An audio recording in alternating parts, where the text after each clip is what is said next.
سميع دعانا مولانا يا مولانا يا سميع دعانا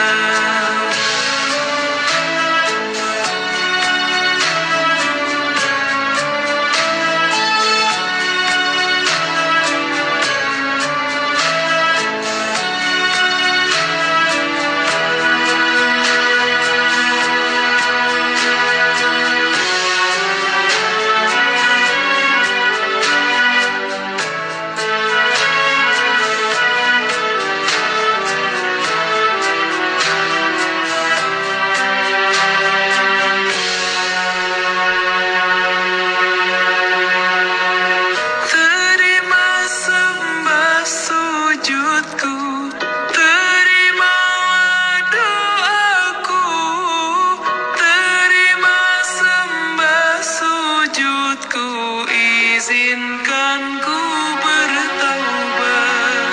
Maulana ya Maulana ya Sami'u du'ana Maulana ya Maulana ya Sami'u du'ana Maulana ya Maulana ya Sami'u du'ana Maulana ya Maulana ya Sami'u du'ana Maulana ya Maulana ya Sami'u du'ana Maulana ya Maulana ya Sami'u du'ana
Allahu Akbar.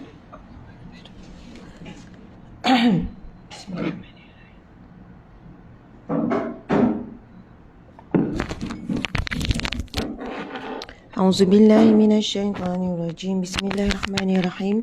Assalamualaikum warahmatullahi wabarakatuh. Alhamdulillah, sahabat-sahabat dimati Allah sekalian, marilah sama-sama kita mulakan dengan bacaan umul kitab Al-Fatihah, kemudian awal surah Al-Kahfi dan akhir surah Al-Kahfi, kemudian Asma'ul Husna. A'udzubillahi minasyaitonirrajim. Bismillahirrahmanirrahim. Alhamdulillahi rabbil alamin. Ar-Rahmanir-Rahim.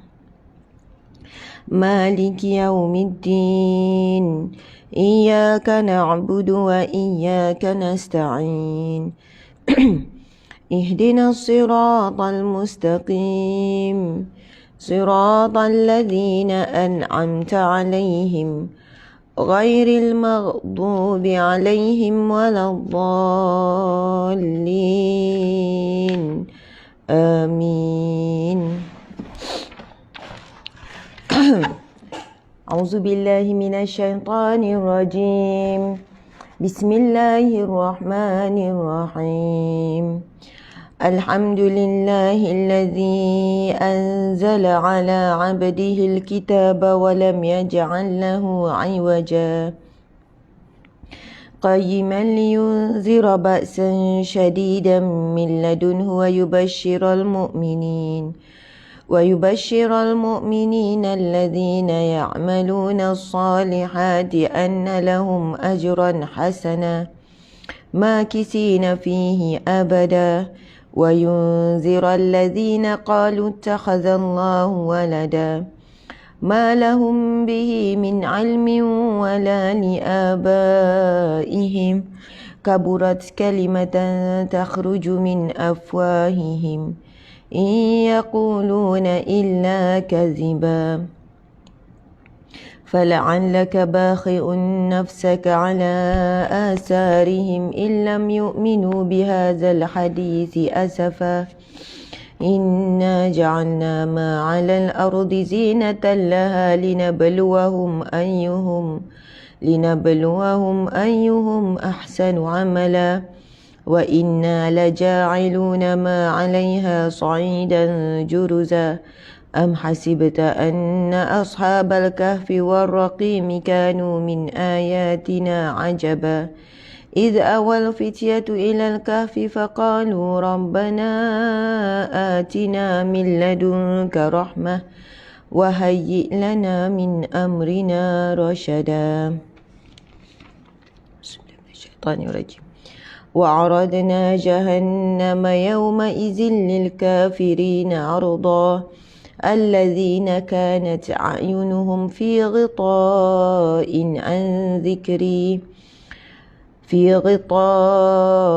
عن ذكري وكانوا لا يستطيعون سمعا أفحسب الذين كفروا أن يتخذوا عبادي من دوني أولياء إنا أعتدنا جهنم للكافرين نزلا قل هل ننبئكم بالأخسرين أعمالا الذين ضل سعيهم في الحياة الدنيا وهم يحسبون أنهم يحسنون صنعا أولئك الذين كفروا بآيات ربهم ولقائه فهبطت أعمالهم فلا نقيم لهم يوم القيامة وزنا ذلك جزاؤهم جهنم بما كفروا واتخذوا آياتي ورسلي هزوا إن الذين آمنوا وعملوا الصالحات كانت لهم جنات الفردوس نزلا خالدين فيها لا يبغون عنها حولا قل لو كان البحر مدادا لكلمات ربي لنفد البحر قبل أن تنفد كلمات ربي ولو جئنا بمثله مددا قل إنما أنا بشر مثلكم يوحى إلي أنما إلهكم إله واحد فمن كان يرجو لقاء ربه فليعمل عملا صالحا ولا يشرك بعبادة ربه أحدا صدق الله العظيم. Kita baca Asmaul Husna ya. Minta maaf macam sebenarnya kurang bermaya, kurang sehat. Tak larat daripada start live petang semalam tu sebenarnya dah tak larat. Macam tak ada daya macam tu kan, tak berdaya. Nak berjalan, nak bergerak pun macam tak berdaya lah, lembik macam tu. Allahu Akbar. So berlarutan sampai malam. Jadi Alhamdulillah pagi ni kita gagahkan diri juga untuk kuliah ini, Riyadhus Salihin. Mudah-mudahan Allah bagi kesihatan, kekuatan kembali insyaAllah. Bismillah.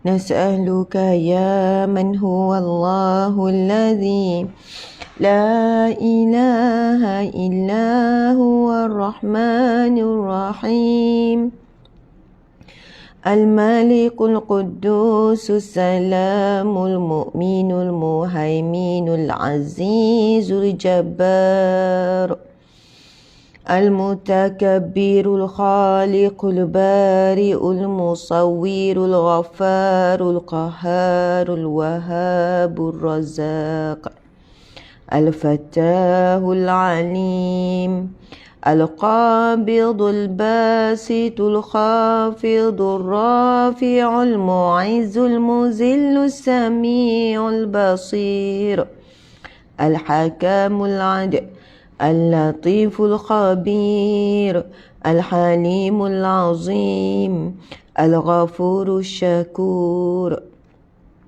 العلي الكبير الحفيظ المقيت الحسيب الجليل الكريم الرقيب المجيب الواسع الحكيم الودود المجيد الباعث الشهيد الحق الوكيل القوي المتين الولي الحميد المحصي المبدئ المعيد المحيي المميت الحي القيوم الواجد الماجد الواحد الأحد الصمد القادر المقتدر المقدم المؤخر الأول الآخر الظاهر الباطن الوالي المتعالي البر التواب المنتقم العفو الرؤوف المالك الملك ذو الجلال والإكرام المقسط الجامع الغني المغني المانع الضار النافع النور الهادي البديع الباقي الوارث الرشيد الصبور الذي ليس كمثله شيء وهو السميع البصير اللهم صل أفضل الصلاة على أسعد المخلوقات كسيدنا محمد وعلى آله وصحبه وسلم عدد معلوماتك ومداد كلماتك كلما ذكرك الذاكرون وغفل عن ذكره الغافلون. Alhamdulillah muslimin muslimat yang dirahmati Allah sekalian. Alhamdulillah summa alhamdulillah katsira wa subhanallahi bukratan wa asila. Alhamdulillahi katsira wa subhanallahi bukratan wa asila. Subhanallah. Alhamdulillah, segala itu doa iftitah kan, kita mula dengan Allahu akbar kabira. Allah yang maha besar sebesar-besarnya. Walhamdulillahi katsira. Segala puji bagi Allah sebanyak-banyaknya. Wa subhanallahi bukratan wa asila. Dan maha suci Allah pada waktu pagi dan pada waktu petang. Subhanallah, indah sangat tuan-puan sekalian. Jadi lengkap, ada zikir Allahu akbar, subhanallah dengan alhamdulillah. Masya Allah, muslimin muslimat dimati Allah sekalian. Ucapan subhanallah, Nabi bersabda, tamla'ul mizan, akan memenuhi mizan. Bukan. Kejap, kita tengok. Ini antara awal-awal hari itu ni. Allahumma salli ala Sayyidina Muhammad wa ala alihi wa sahbihi wa sallam. Allahumma salli ala Sayyidina Muhammad wa ala alihi wa sahbihi wa sallam. Saya ulang balik je ya. Allahumma salli ala Sayyidina Muhammad wa ala alihi wa sahbihi wa sallam. Allahumma salli ala Sayyidina Muhammad wa ala alihi wa sahbihi wa sallam. Allahumma salli ala Sayyidina Muhammad wa ala ali Sayyidina Muhammad wa ala alihi wa sahbihi wa sallam. Allahumma salli ala Sayyidina Muhammad wa ala alihi wa sahbihi wa sallam. Allahumma salli ala Sayyidina Muhammad wa ala alihi wa sahbihi wa sallam. Seingat tamla'ani bainal ardi was samawat. Allahumma salli ala Sayyidina Muhammad wa ala alihi wa sahbihi wa sallam. Allahumma salli ala Sayyidina Muhammad wa ala alihi wa sahbihi wa sallam. Banyak dah kita belajar tuan-puan sekalian. Masya Allah. Allahumma salli ala Sayyidina Muhammad wa ala alihi wa sahbihi wa sallam. Allahumma salli ala Sayyidina Muhammad wa ala alihi wa sahbihi wa sallam. Allahumma salli ala Sayyidina Muhammad wa ala alihi wa sahbihi wa sallam. Kita dalam bab sabar jugalah hadis tu. Hadis yang antara yang terawal. Allahumma salli ala Sayyidina Muhammad wa ala alihi wa sahbihi wa sallam. Allahumma salli ala Sayyidina Muhammad wa ala alihi wa sahbihi wa sallam. Allahumma salli ala Sayyidina Muhammad wa ala alihi wa sahbihi wa sallam. Allahumma salli ala Sayyidina Muhammad wa ala alihi wa sahbihi wa sallam. Allahumma salli ala Sayyidina Muhammad wa ala alihi wa sahbihi wa sallam. Allahumma salli ala Sayyidina Muhammad wa ala alihi wa sahbihi wa sallam. Saya tak jumpa. Allahumma salli ala Sayyidina Muhammad wa ala alihi wa sahbihi wa sallam. Allahumma salli ala Sayyidina Muhammad wa ala alihi wa sahbihi wa sallam. Masya Allah. Hadis yang pertama dalam bab sabar. Hadis yang nombor 1 dalam bab sabar tuan-puan sekalian. Hadis yang sangat indah. Kali ni kita ulang lagi sekali, boleh ya? Bismillahirrahmanirrahim. Wa an Abi Malik Al-Haris bin Asim Al-Ash'ari radhiyallahu anhu qala qala Rasulullah sallallahu alaihi wasallam, at-tuhuru syatrul iman.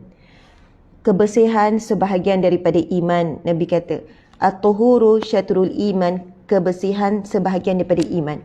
Sebab itu nak jaga kebersihan memang kena sabar.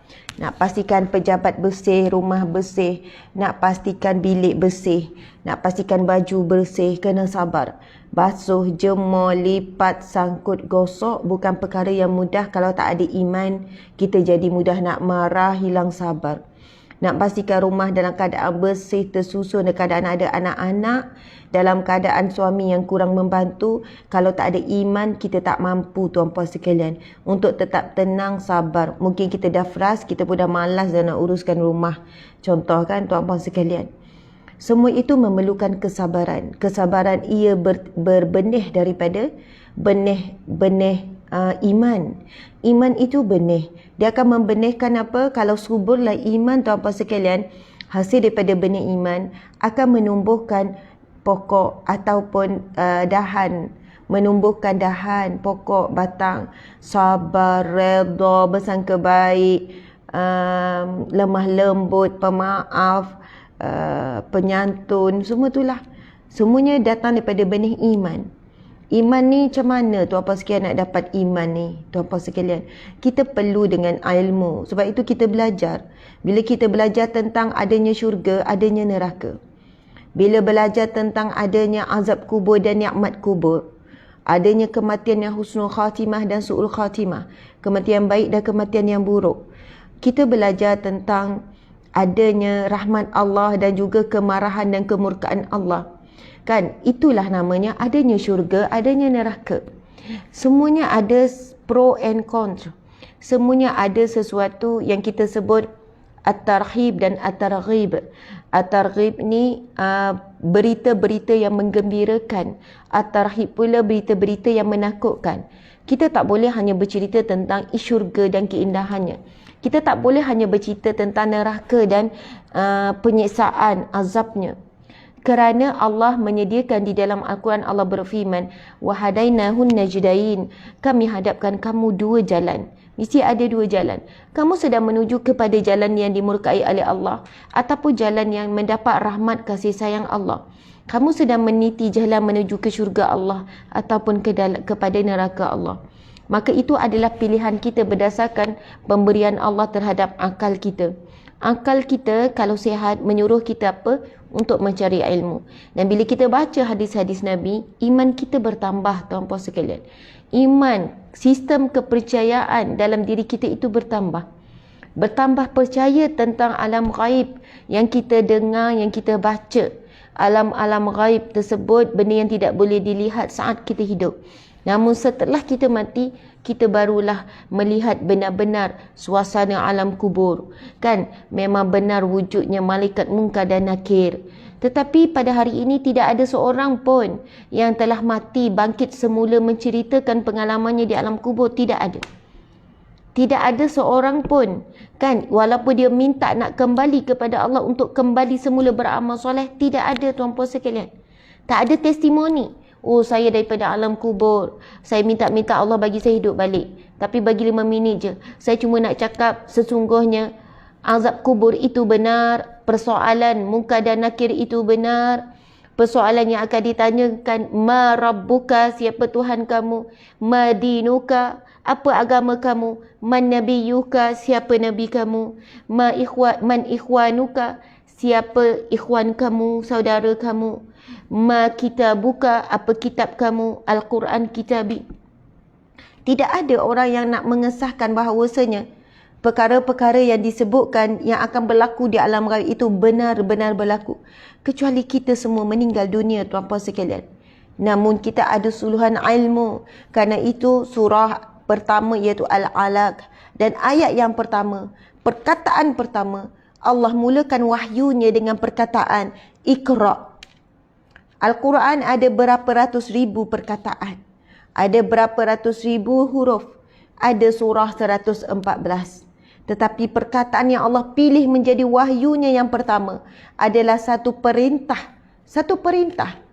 Bukan ayat pengkhabaran, bukan ayat cerita, bukan ayat sekian-sekian, tetapi ayat perintah. Iqra. Asal perkataan qara'a, baca. Kan, yaqra'u, membaca. Tetapi Allah memilih fi'il amar, iaitu perbuatan perintah suruh. Iqra. Bacalah. Bismi rabbikal ladzi khalaq. Dengan nama Tuhanmu yang maha menciptakan. Tuan-puan dan puan Allah sekalian, perintah Allah suruh baca. Suruh baca. Baca apa tuan-puan sekalian? Al-Quran dan apa jua ilmu yang membenih daripada Al-Quran, yang berakar daripada Al-Quran tuan-puan sekalian. Ada orang kata, Ustazah, saya baca buku-buku macam contoh kan, Ustazah, mana lebih afdal? Saya baca buku asam garam rumah tangga ke saya baca Al-Quran? Tuan-puan, kita kena faham. Contoh buku asam garam rumah tangga ini, rumah tangga Nabi ini, kisah Nabi Muhammad sallallahu alaihi wasallam. Sebenarnya kita juga membaca serpihan ataupun apa yang diperintahkan di dalam Al-Quran. Sebab itu ada tingkatan. Membaca Al-Quran tingkatan yang paling bawah. Kemudian membaca dan memahami Al-Quran naik lagi tingkatan. Kemudian membaca, memahami, menghayati Al-Quran sehingga dapat menangis. Membaca, memahami, kita baca terjemahan sahaja. Al-Quran, baca terjemahan. Tapi bila kita baca Al-Quran, terjemahan, baca pula tafsir. Hadir pula kuliah tafsir. Dengar ceramah-ceramah ustaz yang mengajar tafsir. Kita sampai peringkat menghayati sebab nuzul ayat tu, sebab turunnya ayat tersebut. Kan, sebab kisah-kisah di sebalik, sampai kita boleh menghayati. Tingkatan yang lebih tinggi apabila kita membaca. Okey tuan-puan sekalian, dalam bab menghayati ni, ia bukan sekadar baca tafsir, tapi baca juga buku-buku yang lain. Kemudian kita membaca, memahami, menghayati dan beramal dengan Al-Quran. Ini tingkatan yang paling tinggi. Dia dah sampai peringkat beramal dengan Al-Quran. Apabila dia membaca firman Allah Subhanahu wa taala, Bismillahirrahmanirrahim, Qul in kuntum tuhibbunallah fattabi'uni yuhibbukumullah wa yaghfir lakum dzunubakum. Saya tak ingat ayat hujung, minta maaf kalau tersilap. Saya keliru ayat hujung tu. Tapi Allah berfirman, Qul in kuntum tuhibbunallah. Qul, katakanlah wahai Muhammad. Surah Nabi, Allah perintahkan qul itu fi'il amal, qul, katakanlah. Allah perintahkan Nabi Muhammad berkata, beritahu kita kepada kita ni, umat dia ni. Qul, katakanlah wahai Muhammad, in kuntum tuhibbunallah, sekiranya kamu benar-benar mencintai Allah Subhanahu wa taala, jika kita ni benar-benar mencintai oleh Allah, kepada Allah, fattabi'uni, maka ikutilah aku. Yuhibbukumullah, nescaya kamu akan diampunkan Allah. Nescaya kamu akan dicintai oleh Allah. Wa yaghfir lakum dzunubakum, dan kamu akan diampunkan dosa-dosa kamu. Allah memerintahkan Nabi Muhammad beritahu kita, kalau kita benar cintakan Allah, fattabi'uni, maka ikutilah aku. Asbab itu kita memahami perintah yang Allah berikan di dalam Al-Quran supaya ikut Nabi. Ikut Nabi apa? Ikut Nabi yang Nabi tunjuk jalan yang benar, jangan ikut jalan yang salah. Ikut Nabi daripada A sampai Z. Ikut cara hidup Nabi dalam berkeluarga. Ikut cara hidup Nabi jadi seorang suami. Sebagai isteri juga boleh mengikuti apa yang Nabi buat. Ikut Nabi dalam sistem pemerintahan negara. Ikut Nabi bila Nabi menyelesaikan sesuatu perkara. Kan, pergaduhan, perselisihan faham ataupun masalah-masalah. Ikut Nabi dalam cara Nabi makan, cara Nabi berjalan, cara Nabi berpakaian, cara Nabi bercakap, cara Nabi berniaga, cara Nabi tidur, cara Nabi buang najis, cara Nabi minum, cara semuanya lengkap sempurna Nabi tunjukkan setiap sesuatu. Tetapi kenapa kita tidak tahu dan kita tidak jumpa? Sebab kita tak baca. Sebab itu, mana-mana buku yang menjurus kepada Nabi SAW, mana-mana buku agama, kita kata buku parenting, Ustazah saya baca buku parenting, mana lebih baik? Buku parenting baca 5 jam ke baca Al-Quran? Parenting juga adalah perintah daripada Nabi SAW, yang mana Nabi sebut, tuan-puan dan mata Allah sekalian, khairukum, yang paling baik di kalangan kamu. Khairukum ini maksudnya luas. Yang paling baik akhlak, yang paling baik iman, yang paling baik ketakwaan, yang paling baik sikapnya, attitude-nya. Nabi sebut umum saja. Khairukum, yang paling terbaik di kalangan kamu. Khairukum li ahli, yang paling baik dengan ahli keluarganya. Wa ana khairukum li ahli, dan akulah Nabi kata yang paling baik dengan ahli keluarga. Lalu kita belajar ilmu parenting. Kita nak jadi parent keluarga, ibu ayah yang baik, yang bagus. Nak guna teknik tu, teknik ni, kita cuba. Walaupun kita kata ini teknik ni tak ada pula dalam sunnah Nabi. Tuan-puan sekalian, selagi mana teknik itu tidak bertentangan dengan syariat, maka ia tentu adalah ilmu yang baik. Masya Allah. Ilmu buat kerusi, Nabi SAW tak ajar kita ilmu buat kerusi. Adakah ia satu ilmu yang tidak baik dan tidak bermanfaat? Subhanallah, dengan kerusi telah memudahkan banyak urusan. Orang sakit, kan, proses-proses belajar dan sebagainya. Semua benda lah tuan-puan sekalian. Yang penting tidak bertentangan dengan syariat, tidak membawa maksiat, tak bawa dosa, maka ilmu itu ilmu yang bermanfaat.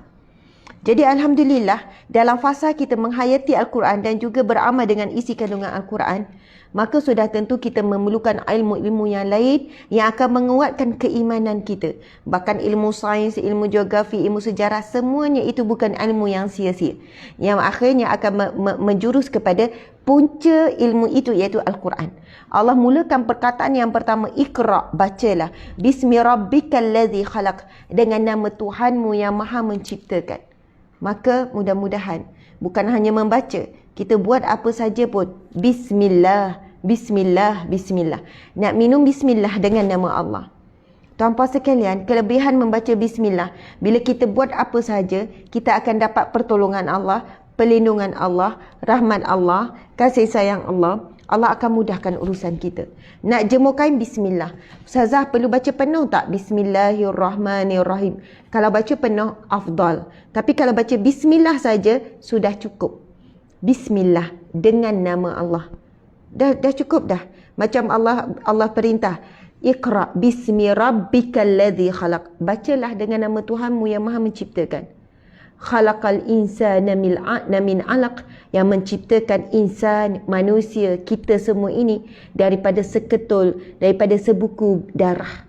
Sebuku darah. Itulah asal kita. Tuan-puan sekalian, darah. Kalaulah ada darah, tuan-puan sekalian, kita luka, darah menitik di atas lantai. Darah menitik, kemudian kita ambil tisu, kita pun balut, kita pun lap darah. Saya tanya, darah tu laku tak nak dijual? Laku tak nak dijual? Kan? Kalau kita kata, okey, saya nak jual darah sikit je dalam 1 milimeter, dalam 5 milimeter, laku tak? Tak laku, tak ada yang pandang. Dan dalam Islam, darah itu najis. Kalau banyak darah pada pakaian, tak boleh buat solat.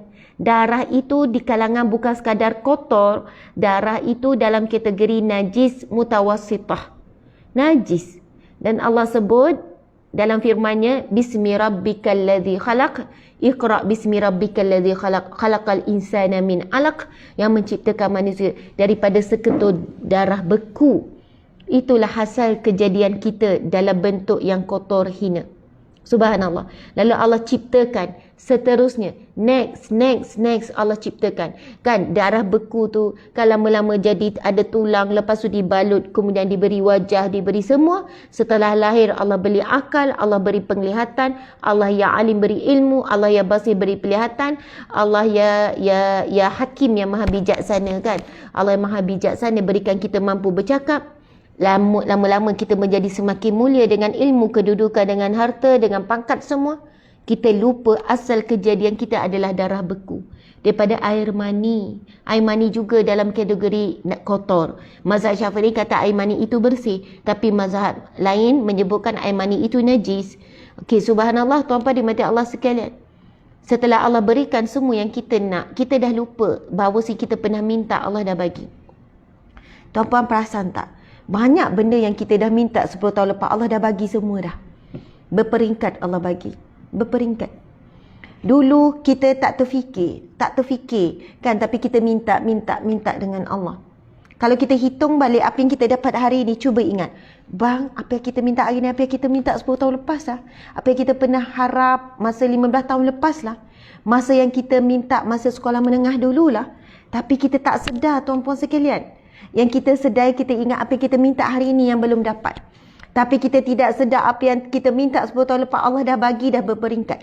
Yang kita duk hitung sekarang, apa yang kita minta sekarang belum dapat. Duk minta lagi. Tapi Allah Subhanahu Wa Ta'ala ya Wahhab, yang maha memberi. Ya Mujib, yang maha memakbulkan. Kerana Allah suka memberi. Ya Wahhab. Antara sifat nama Allah Asmaul Husna Al-Wahhab, iaitu yang maha memberi. Betapa Allah suka memberi, Allah tidak pernah jemu mendengar hamba-hambanya meminta. Allah tidak pernah marah kita meminta dengan dia. Allah tak pernah halang. Allah tidak pernah kata berhentilah minta. Kau ni suka minta, hari-hari minta. Malahan Allah Subhanahu Wa Ta'ala ya Sami', yang maha mendengar. Allah ya Wadud, yang maha cinta. Allah ya Rahman ya Rahim, yang maha pengasih, maha penyayang. Allah sangat suka mendengar permintaan hambanya. Allah ya Hamid, yang maha terpuji.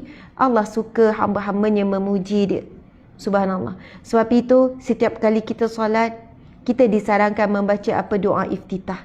Lepas kita angkat takbir, Allahu Akbar, Allah yang maha besar, kita mula dengan memujinya. Allah ya Hamid, Allah yang maha terpuji. Allah sangat suka dipuji. Lepas tu kita doa iftitah kan, Allahumma ftah, Allahu Akbar kabira, Allah yang maha besar sebesar-besarnya. Walhamdulillahi kathira, segala puji bagi Allah sebanyak-banyaknya. Wa subhanallahi bukratan wa asila, maha suci Allah pada waktu pagi, pada waktu petang. Wa subhanallahi bukratan wa asila. Wajjahtu wajha lilladzi fatara samawati wal ard, aku hadapkan wajahmu kepada Tuhan, aku hadapkan wajahku ya Allah kepadamu, pemilik, pentadbir, pengurus bumi dan langit. Fatara samawati wal ard hanifan musliman wa ma ana minal musyrikin.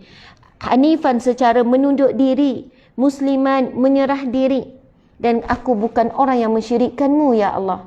Hanifan musliman wa ma ana minal musyrikin, aku bukan orang yang mensyirikkanmu, aku bukan orang yang menduakanmu ya Allah. Inna salati wa nusuki wa mahyaya wa mamati lillahi rabbil alamin. Sesungguhnya salatku, inna salati, aku sedang salat ni. Inna salati wa nusuki, dan segala ibadahku, wa mahyaya, hidupku, wa mamati lillahi rabbil alamin, hidupku dan matiku adalah untukmu ya Allah, Tuhan pentadbir sekalian alam. Wa ma ana minal muslimin, dan sesungguhnya aku di kalangan muslimin, orang-orang Islam. Muslimin, Islam tu maksudnya menyerah diri kepadamu ya Allah, aku menyerah diri. Tuan-puan dimati Allah sekalian, hadis Nabi SAW ini adalah hadis sahih berkenaan kelebihan membaca doa iftitah. Doa iftitah. Lepas ni jangan tinggal doa iftitah. Lepas angkat takbir jangan tinggal doa iftitah. Namun hadis ini membacakan doa iftitah yang pendek saja. Hadis sahih. Adik, kita cukup sempurna kalau kita baca doa iftitah. Allahu Akbar kabira walhamdulillahi kathira wa subhanallahi bukratan wa asila. Dah, itu dah lengkap. Doa iftitah yang dah lengkap. Jika tambah, insya-Allah dapat pahala yang lebih. Tambahan itu datang daripada riwayat yang lain. Tetapi satu riwayat yang sahih, doa iftitah yang kita baca, Allahu Akbar kabira walhamdulillahi kathira wa subhanallahi bukratan wa asila. Itu pun dah sempurna, dah lengkap. Tak sambung inna salati wa nusuki wa mahyaya wa mamati lillahi bil alamin sampai akhir tu, tak sambung pun tak apa, baca setakat tu. Tapi jika kita nak solat yang tenang, yang khusyuk, yang baik, apa salahnya kita baca lebih? Hadis Nabi SAW, ketika itu Nabi solat dan ada jemaah di belakang. Setelah jemaah selesai, selepas solat selesai, Nabi bertanya kepada sahabat, siapakah yang membaca sekian-sekian di dalam solat tadi?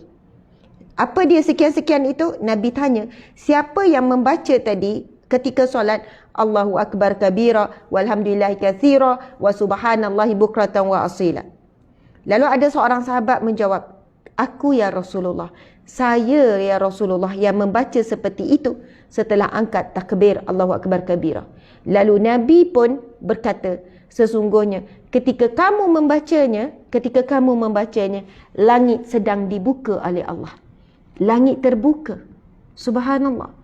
Langit terbuka, seolahnya Allah sedang menerima permohonan, doa. Kan sebab dalam solat ada doa atau apa sekarang solat. Sebab itu as-salat ad-doa, solat itu adalah doa. Rantaian, untayan doa demi doa yang terkandung di dalam solat. Allahu Akbar. Saya dah baca dah hadis ni. Kita dah pernah tulis pun hadis ni. Tuan-puan kena tengok siri hari ni Riyadhus Shalihin siri yang ke-64. Tuan-puan boleh tengok mungkin siri yang ke-30. Kan kita kongsikan setiap bacaan dalam solat kelebihan dia apa. Nabi sebut langit terbuka. Setelah itu sahabat-sahabat berkata, kami tidak meninggalkan lagi doa iftitah tu. Allahu Akbar kabira walhamdulillahi katsira subhanallahi bukratan wa asila. Dan saya ni nak ulang balik hadis yang pertama dalam bab sabar ni, tuan-puan sekalian. Nabi SAW bersabda, at-tuhuru syatrul iman, kebersihan itu sebahagian daripada iman. Walhamdulillahi talma'ul mizan. Ucapan alhamdulillah, kita dah sebut alhamdulillah, alhamdulillah, subhanallah, alhamdulillah, alhamdulillah. Kita dah sebut perkataan alhamdulillah itu Nabi sebut tamlaul mizan, ia akan memenuhi mizan, akan memenuhi timbangan mizan, pemberat amal. Nanti di mahsyar kelak perjalanan kita berpuluh ribu tahun.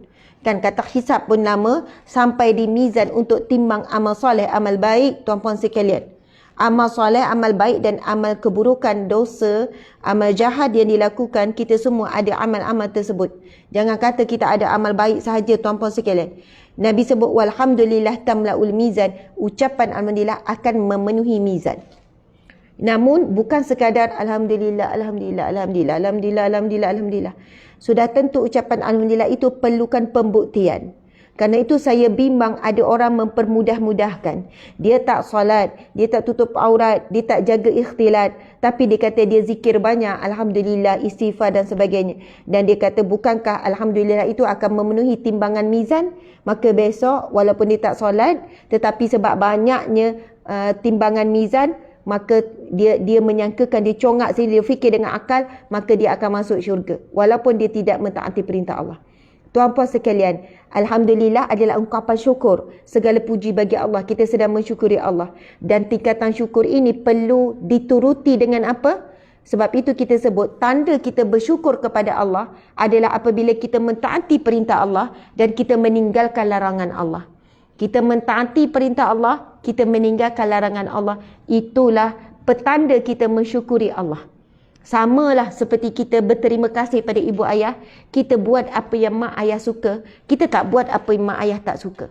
Jadi apabila kita mentaati ataupun mensyukuri Allah, maka mesti dituruti dengan buat apa yang Allah suka, tinggalkan apa yang Allah tak suka, iaitu semua larangannya.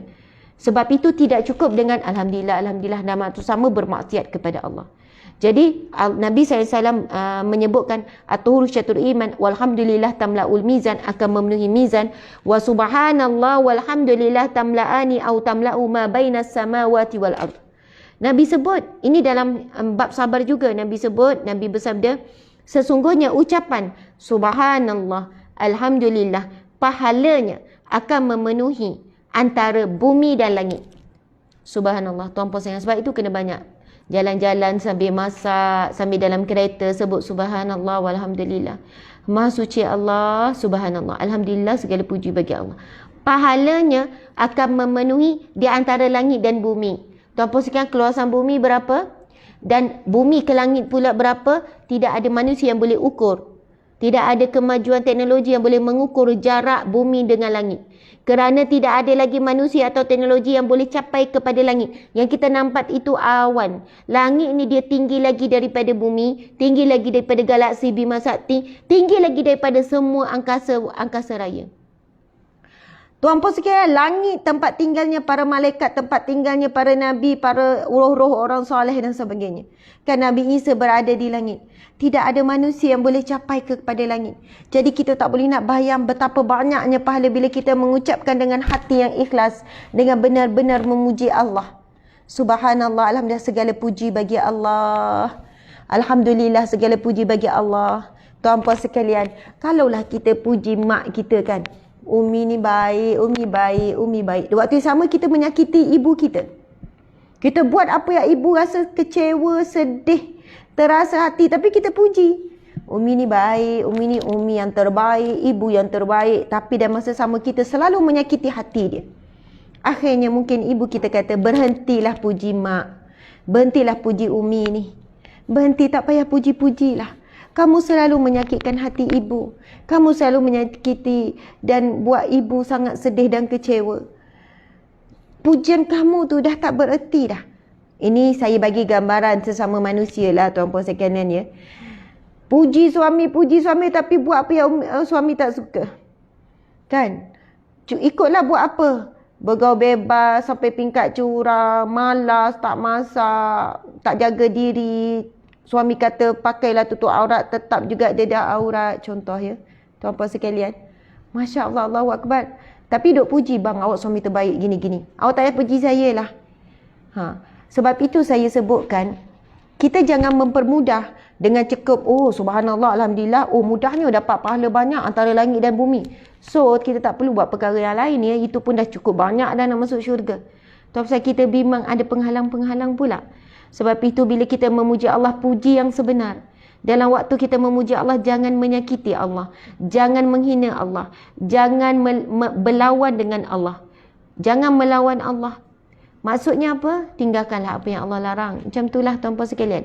Pahalanya sangat banyak ketika memuji Allah dengan sebenar-benar pujian. Subhanallah walhamdulillah. Nabi sebut tamla'ani ma bainas samawati wal ardh, akan memenuhi antara langit dan bumi. Wassalatu nurun, Nabi kata solat itu cahaya. Wassadaqatun burhanun, sedekah itu adalah bukti, saksi. Wassabru diyaun, sabar itu cahaya. Kan? Sabar itu adalah gemelap, maksudnya bersinar-sinar. Wal Quranun hujjatul laka au alaika, Quran itu hujah bagi mempertahankan kamu atau hujah melawan kamu. Subhanallah, alhamdulillah. Okey, tuan-puan sekalian, hari ini kita baca satu lagi hadis yang baru. Semalam kita baca hadis yang Nabi pesan, la taghdab, kamu jangan marah, kamu jangan marah. Subhanallah, kalau kita baca huraian hadis, bila sahabat Nabi meminta dengan Nabi, minta maaf ya saya terus sambung. Dah habis dah tu hadis tu tadi. Saya nak sambung hadis yang ke-49 dalam kitab Riyadhus Shalihin, ia adalah hadis yang ke-25 dalam kitab subhanallah. Hadis yang ke-25 dalam bab sabar. Saya sebenarnya kurang sihat sikit tuan-puan sekalian daripada petang. Petang tu kan ada live. Sebenarnya sebelum petang tu, live tu macam dalam keadaan memaksa dirilah petang tu. Cakap pun dalam keadaan lemah je kan. Lepas pada tu, saya dah tak larat, tak boleh mampu solat maghrib. Lepas tu tunggu isyak, solat. Lepas tu dah lembik. Macam tak bermain, macam tak boleh nak buat apa-apa. Macam tu lah kan, macam collab gitu. Lepas tu, alhamdulillah bangun pagi ni dapat bangun dengan baik.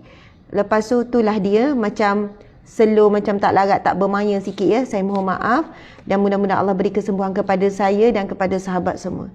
Dan pagi ni saya menerima khabar kematian seorang sahabat yang belajar sama-sama di Kuza dulu Kuza, sekarang Uniza. Dia adalah suami kepada kawan saya juga. Maksudnya mereka ni suami isteri ni memang sama-sama belajar di Kuza. kan nikah, sama-sama belajar di Kuza, nikah.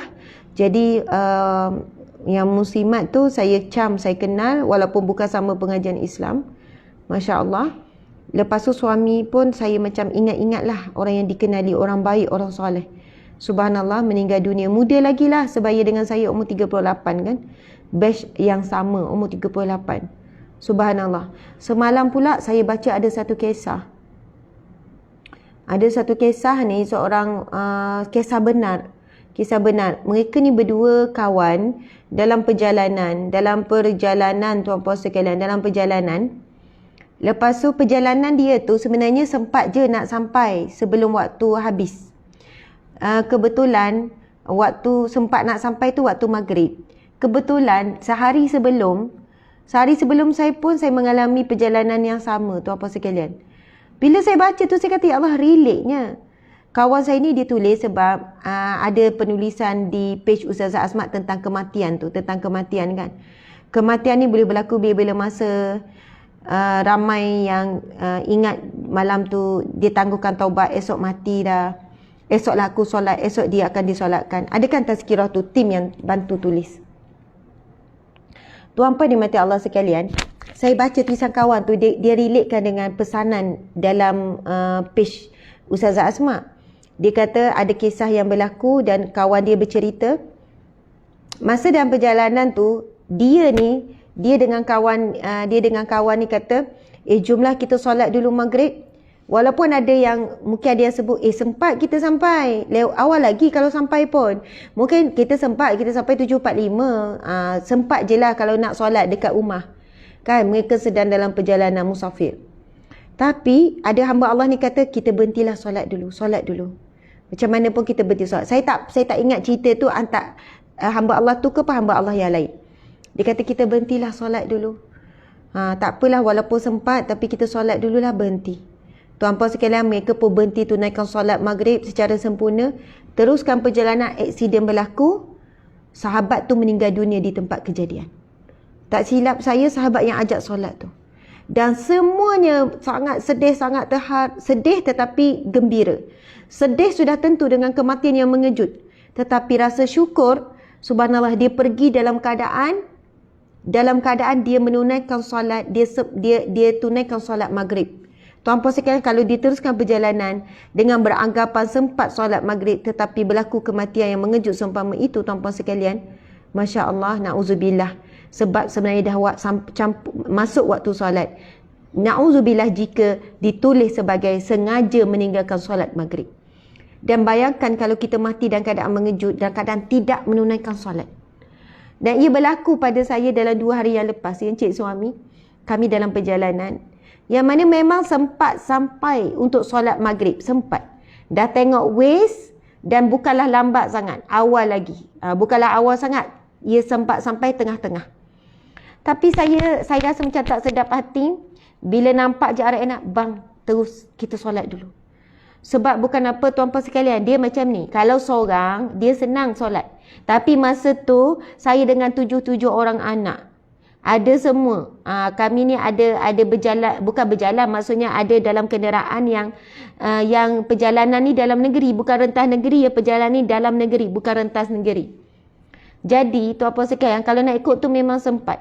Dia jadi bertambah malas nak berhenti tu sebab dengan anak-anak 7 orang ni, dia bertambah susah sikit. Dengan budak, dengan ini nak berhenti tu. Berbanding kalau kita berdua je, memang kita terus berhenti sebab tak susah, urus diri sendiri saja. Tapi masa tu saya tengok, saya kata, bang, terus berhenti. Berhentilah, solat dulu selesai. Bolah tak tahu apa yang akan berlaku dalam perjalanan kan. Masya Allah, Allah Akbar, memang itu lebih tenang, tuan-puan sekalian. Tapi itu kisah benar, dia berhenti solat, berjalan depan sikit aksiden, terus meninggal dunia. Tuan-puan sekalian, dunia ni, hidup ni banyak sangat unexpected. Satu benda yang tak dijangka, terlalu banyak. Tetapi Allah minta kita buat persiap. Kita bersedia je lah. Antaranya kalau masuk waktu solat, terus solat, jangan tangguh. Kadang-kadang kita jap-jap nak settle masak. Jap-jap nak settle ni. Jap-jap nak settle ni. Allah, kau nak ambil nyawa kita tanpa sebab, tanpa sakit, tanpa aksiden. Pap, ambil. Na'udzubillah, kita ni solat jaga. Bukan kata tak solat, lambat ke cepat solat. Tapi na'udzubillah kalau kita mati dalam keadaan melalaikan solat. Kan, Allah berfirman tu bukan orang yang tak solat yang kena sahun. Allazina fi salatihim sa'raun. Apa wailul lil musallin, neraka lah, celakalah orang yang mendirikan solat. Allazina fi salatihim sahun, orang yang mendirikan solat keadaan lalai. Dia bukan tak solat, dia solat tapi lalai. Jadi insya-Allah tuan-puan sekalian, kita cuba kan, kita cuba. Saya ada kisah benar yang lain. Minta maaf lah ya, tadi nak baca hadis ni tiba-tiba cerita kisah benar pula. Kami pernah ziarah, kami berdua suami isteri pernah ziarah seorang wanita. Wanita ni ada kaitan saudara dekat jauh-jauh, saudara jauh-jauh. Seorang wanita ni dia dah kena potong 2 kaki ke sebelah kaki, yang dua-dua kaki yang kena potong ke sebelah kaki. Sebelah kot, dia dah kena potong sebab kencing manis, dah kena potong kaki, tak boleh jalan, keadaan dia pun dah semakin uzur, dah semakin berat lah. Tapi boleh duduk, boleh makan lagi macam biasa. Maksudnya dia nampak progres tu makin sihat. Dan dia bukanlah nazar, tak mampu bercakap, tak. Dia boleh borak, boleh bercakap. Saya masa tu bimbang tu saya tanya soalan. Saya bukan tanya makcik semayang ke tak, saya bukan tanya semayang ke tak. Saya just tanya, kita kena pandailah cara tanya. Jangan tanya semayang ke tak. Saya tanya, cerita ni 10 tahun lepas, 12 tahun lepas macam tu lah. Saya cuma tanya, macam manalah semayang kan, susahnya nak semayang kalau macam ni. Saya soalannya buat ayat macam saya jangkakan dia solat. Susahnya nak solat kan, tak boleh nak bergerak, kena orang angkut. Dia pun terus jawab, ya Ustaz, ya Asma. Sebab ini bukan saya sebagai ustazah, saya sebagai saudara jauh, sebelah suami. Dia kata, betul Asma, susah nak solat macam ni. Bergerak sikit sakit, kalau bersih tu sakit, susah nak solat Asma. Itu yang jadi tak solat tu. Dia mengaku, saya tak tanya, dia mengaku. Saya kata, kenapa tak solat? Nak solat macam mana? Susah, dia kata. Nak bergerak susah, nak ini. Susah nak solat macam mana? Nak pergi tandas ambil wuduk. Saya pun kata, jangan, tak susah solat. Tak susah solat, tak susah. Saya kata, solat senang. Solat ni Allah tak susahkan kita. Allah tidak pernah menyusahkan kita dalam mendirikan solat. Kalau tak larat, tak mampu berdiri duduk, tak mampu duduk baring, tak mampu baringkan, tak mampu, tak larat sangat dengan mata pun boleh dengan mata. Tapi wajib solat, biar mati dekat dalam solat. Saya pun terus panggil anak dia, ambil spray tu, tapi spray tak ada. Saya kata ambil air dalam besen, okey, baring. Okey, ni kan tilam boleh palingkan kaki tu biar hadap kiblat. Kan, kalau boleh mengiring, kena mengiring lah hadap kiblat. Ini kiblat, buat mengiring. Tapi kalau tak boleh mengiring, tak boleh nak gerak, statik je, maka kaki tu biar hadap kiblat. Okey, dia pun dah pusing, sekarang ambil air. Okey, sapukan. Niat wuduk, kita tak boleh niatkan. Saja aku ambil wuduk, kita tak boleh niatkan untuk orang sakit ni. Tapi kita cakap pada dia, niat wuduk ya, kita pun ambil air, sapu dekat muka. Ambil air, sapu dekat tangan. Sapu dekat tangan. Sapu, ratakan air, ratakan. Niat wuduk ya, kita cakap ya. Lepas tu selesai. Dia pun tanya, dah siap? Dah, saya kata tu je, tak susah pun. Mudah je. Ya, mudah, tak susah. Orang lain ambilkan wuduk pun tak ada masalah. Okey, sebelum tu kita suruh bersihkan dulu najis kalau ada. Dia kata dah pakai pampers, tadi tak kecil lagi, tak buang. Okey, jadi settle, bersih. Jadi sekarang ni ngadap. Lepas tu kena buat apa? Tangan je gerak. Larat tak gerak tangan? Larat. Tangan je gerak. Allahu Akbar. Lepas tu Allahu Akbar, angkat kepala sikit macam tanda sujud. Kalau tak larat ustazah, tak apa, dalam hati je niat sujud. Lepas tu Allahu Akbar, rukuk dulu, sujud. Lepas tu sami Allahu liman hamidah. Allahu Akbar. Lepas dah siap solat, macam tak solat je.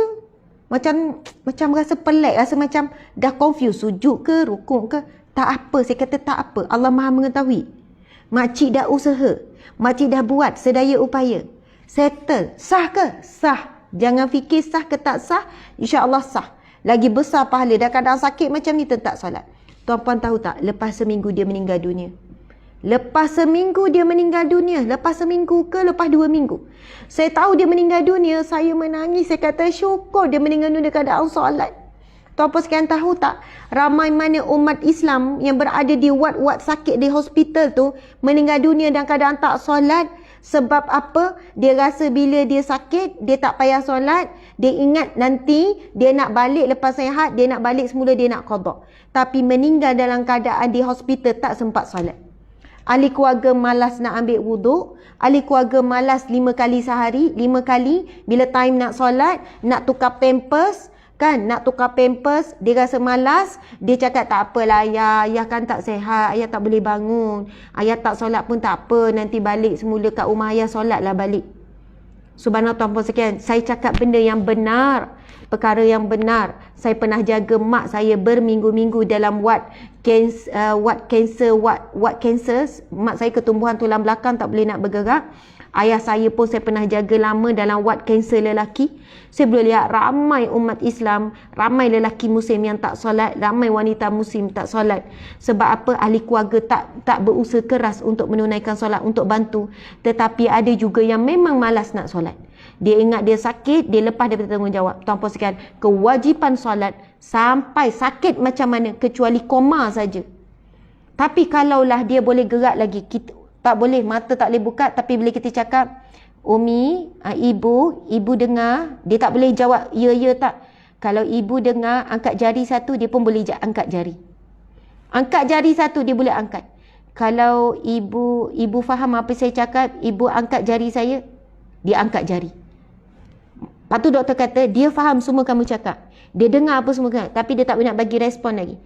Jadi wajib tak solat? Wajib, tak gugur lagi solat.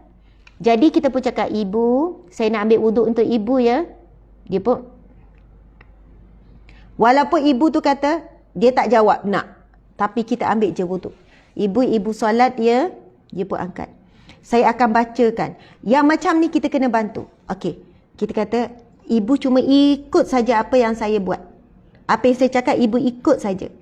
Ini kena bantu sebab mungkin dia dalam keadaan tak boleh nak gerak apa semua, dia lagi confused bila solat.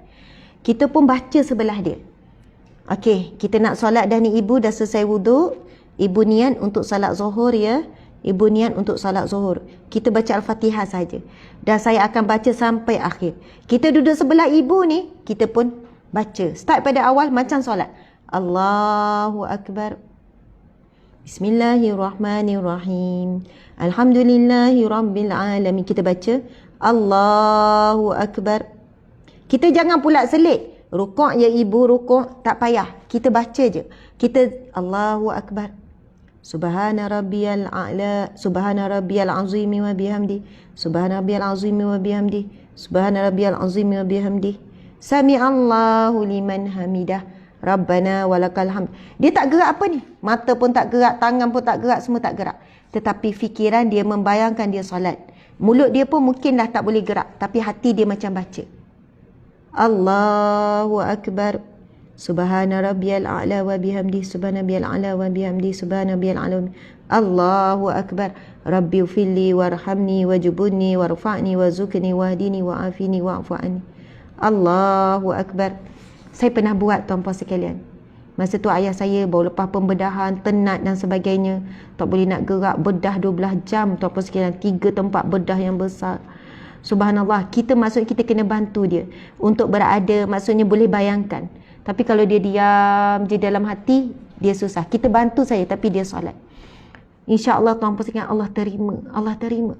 Kalau puasa sakit macam tu, tak perlu puasa dah.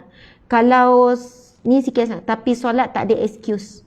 Biarlah mati dalam keadaan menunaikan solat. Sebab itu solat sampai ada peringkat mata, gerakkan mata je. Tapi kalau dia masih mampu kan, dia masih boleh connect, dia boleh sedar, dia faham lagi, kita bantulah dia untuk solat. Tapi kalau dah tak mampu, dia pun tak boleh bagi, maka masa itu dia bukan gugur, dia tak gugur lagi. Kalau dia sedar balik, wajib qada.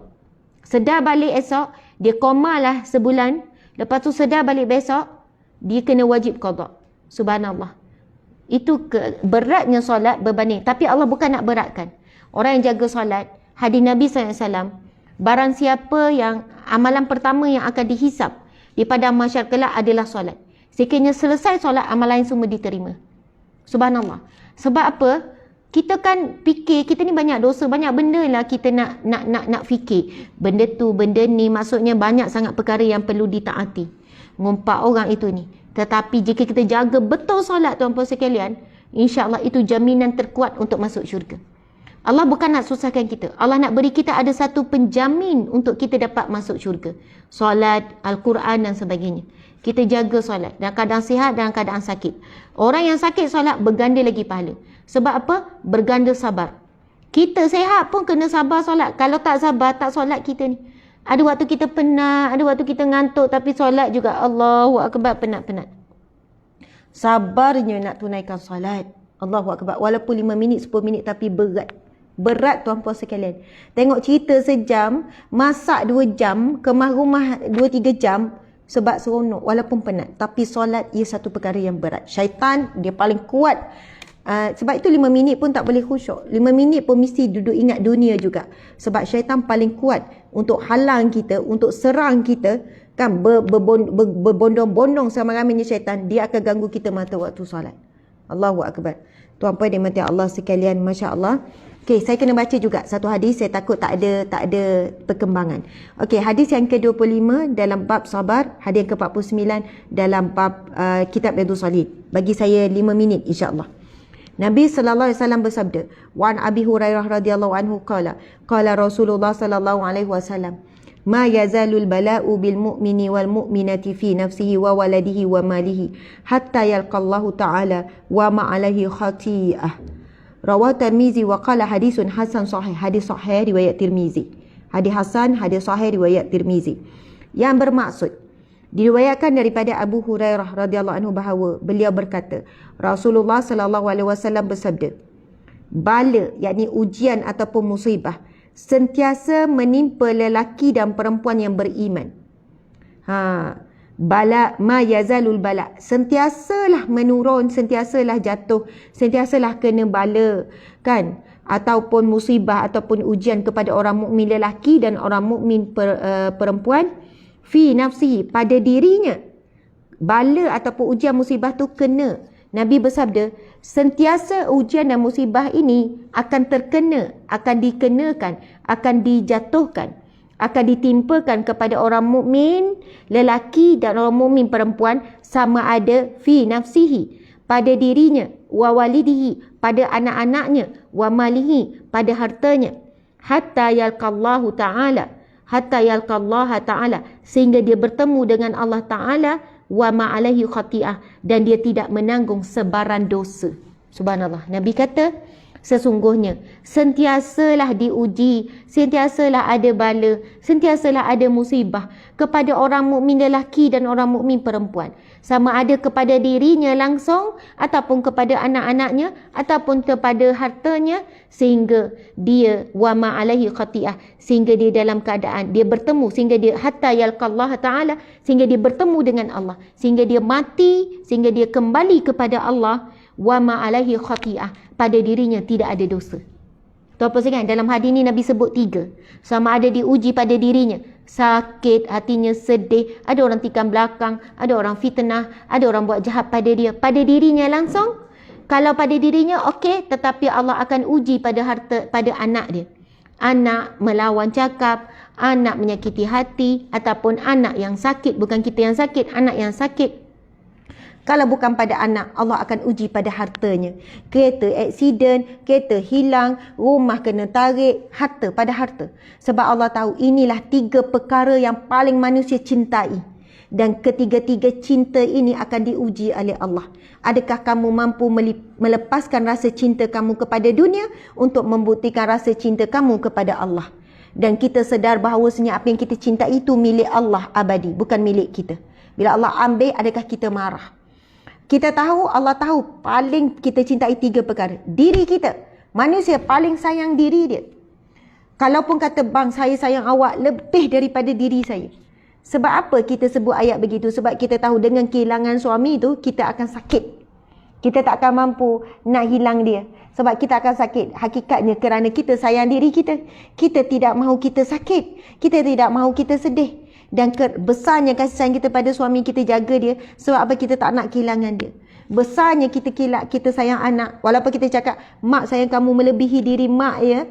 Sebab apa? Kita tahu kalau kita kehilangan anak, kita akan sakit, kita akan derita. Masya Allah, tuan-puan sekalian. 3 perkara yang paling kita sayang. Yang pertama, diri kita. Yang kedua, anak kita. Yang ketiga, harta kita. Subhanallah, tuan-puan saya sekalian. Sebab itu Nabi sebut, ma yazalul bala, tidak pernah berhenti ujian ditimpakan.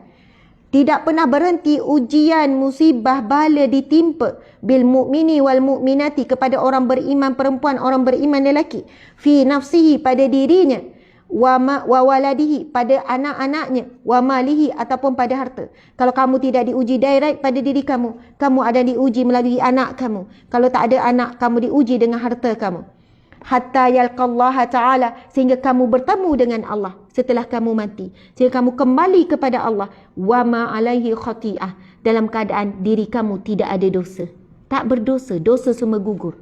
Sebab itu disebutkan besarnya pahala sabar ketika kamu diuji. Diujilah daripada sumber mana pun. Ustazah, saya tak diuji dengan tiga-tiga ni, saya tak diuji dengan ni, saya diuji dengan kawan. Kawan, okey, apa yang berlaku? Saya sakit hati. Dah diuji dengan diri kamu lah tu, tapi melalui kawan. Macam tu je lah, kan? Subhanallah. Diujilah daripada bentuk apa pun, tuan-puan sekalian. Sebenarnya ujian tersebut, kalau kamu sabar, kamu redha, kamu kembali kepada Allah, kamu bertaubat, kamu tetap sujud memuji Allah dalam keadaan kamu diuji tersebut. Bukannya protes, ya Allah engkau dah takdirkan aku begini, tak apa. Dia pun protes, dia rebel dengan takdir Allah, dengan ujian Allah. Dia pun tak solat, makan, minum, menangis, tidur. Tak solat, makan, minum, menangis, tidur. Apa nak jadi, jadilah. Sebab apa? Protes, rebel dengan Allah, na'udzubillah min zalik. Sedangkan kita boleh memilih ketika itu melakar jalan ke syurga. Melakar jalan ke syurga dengan memilih sabar, redha, tetap teguh, solat, baca Quran, zikrullah. Sebenarnya, insya-Allah mesti ada jalan. Tuan-tuan dimati Allah sekalian, rupanya Allah jadikan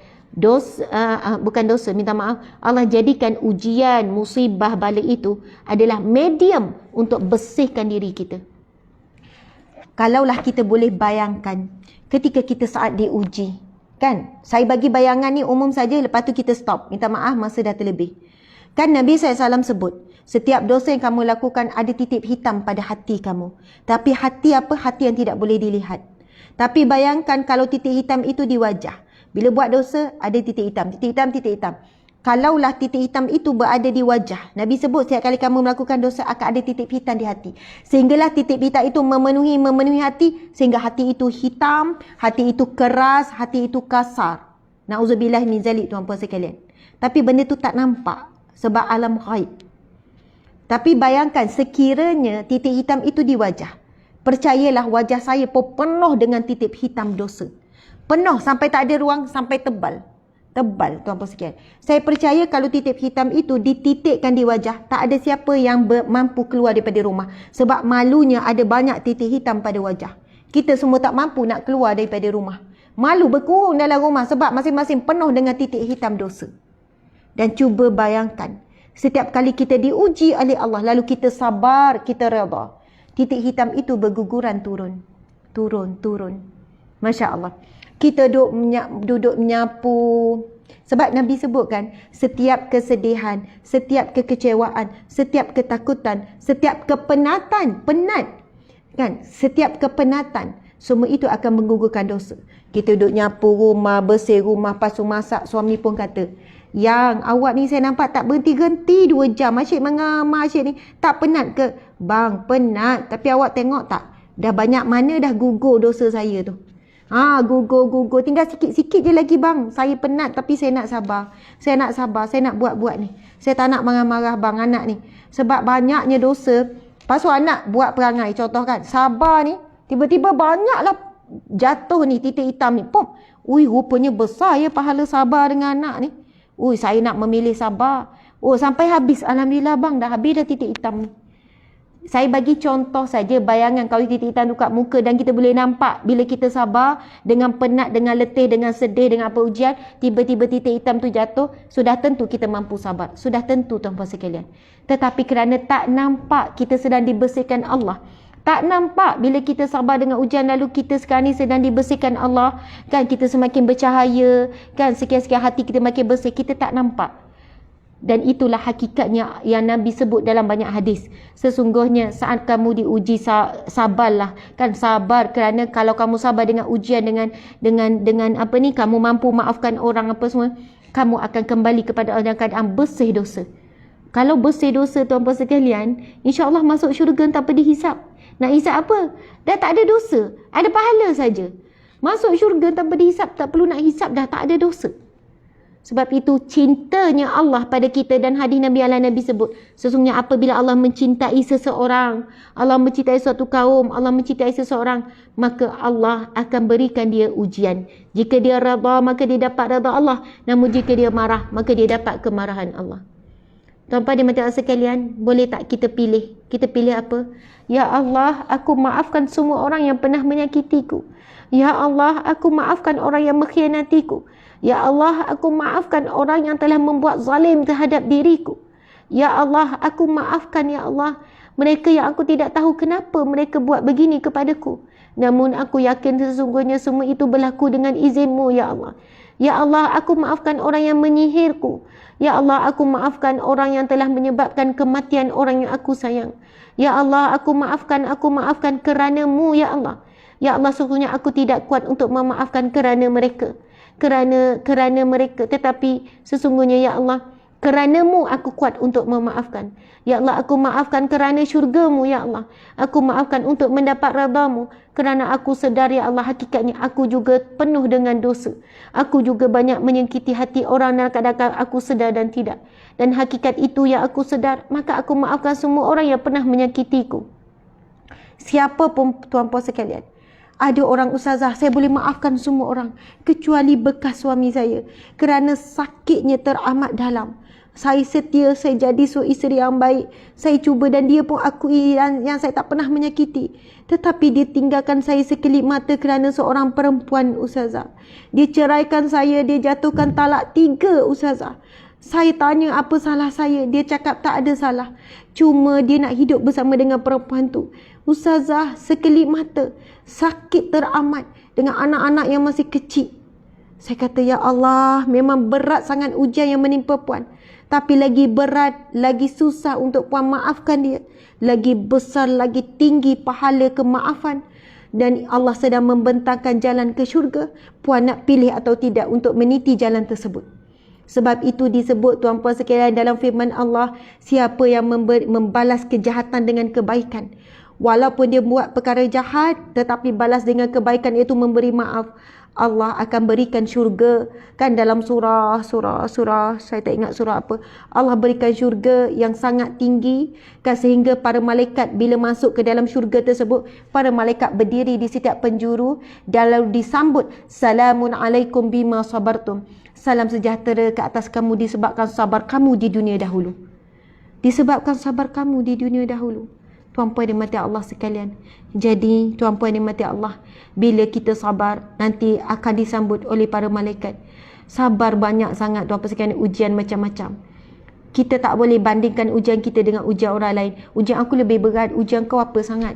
Ataupun bandingkan ujian orang lain, ujian orang tu beratnya, aku biasa saja. Itu untuk motivasi, okey. Tetapi sebenarnya Allah menguji mengikut kadar kemampuan kita. Alhamdulillah, muslimin-muslimat, selesai kita baca hadis yang ke-25. InsyaAllah besok hari Khamis kita akan sambung hadis yang seterusnya, ya, dalam kitab Riyadhus Shalihin. Terus hadir, terima kasih sebab sabar, istiqamah hadir dalam kuliah Riyadhus Shalihin kita walaupun susah dan payah. Sabar tu kan ada berapa? 3 kan? Sabar dalam ketaatan, sabar majlis ilmu dapat pahala besar. Ustazah ni kata nak habis, tak habis-habis lagi kan. Kesian pula nak left kan, nanti orang makin kurang. Sabar kita duduk di dalam majlis ilmu. Sabar dalam meninggalkan larangan Allah, sabar dalam ujian. Itulah yang ulama menyebutkan sabar ada 3.